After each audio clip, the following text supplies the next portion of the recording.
NSS Odalguri Girls Higher Secondary School সেইদিনা আমি তিতা চাপ 50 ডাল ৰুইছিলোঁ এতিয়া গোটেই লাগিছে এইটো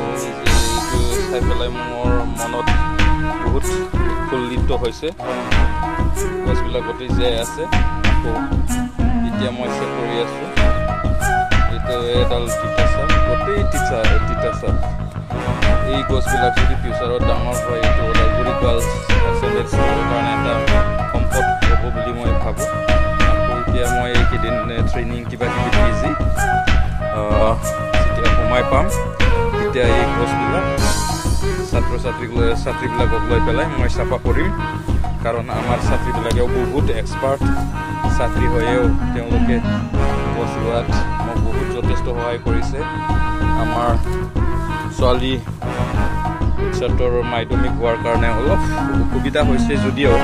তেওঁলোকে মোক যথেষ্ট সহায় কৰে আৰু মই তেওঁলোকক কোৱাৰ লগে লগে A to Z যি লাগে এইটো তেওঁলোকে সহায় কৰে কামত এইটো গোটেই লাগিছে ভাল লাগিছে আৰু মই ঠিক এনেকুৱা গোটেই ফিল্ডত আমাৰ বহুত ডাঙৰ ফিল্ড আছে এই ফিল্ডত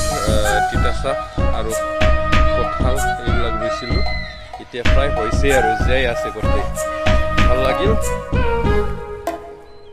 এইবিলাক যিমান মানে শুকান বাঁহৰ খুঁটা আছে তাৰ ভিতৰত এডাল তিতা চাপ আছে এনেকুৱা বেৰ দিছোঁ আৰু অতি সোনকালে মই আমাৰ ছাত্ৰীবিলাকক লৈ পেলাই তাতে মই মূল্যৱান গছ ৰোৱাৰ কাৰণে ডিচিশ্যন লৈছোঁ প্ৰায় 100 বা 200 ডাল মই তিতা চাপ ৰুম বুলি ভাবি থৈছোঁ এতিয়া এইকেইদিন ভাল লাগিল এই যে আপোনালোকে চাওক ইমান ধুনীয়াকৈ তিতা চাপ লাগি আছে জীয়াই আছে মই ৰুইছিলোঁ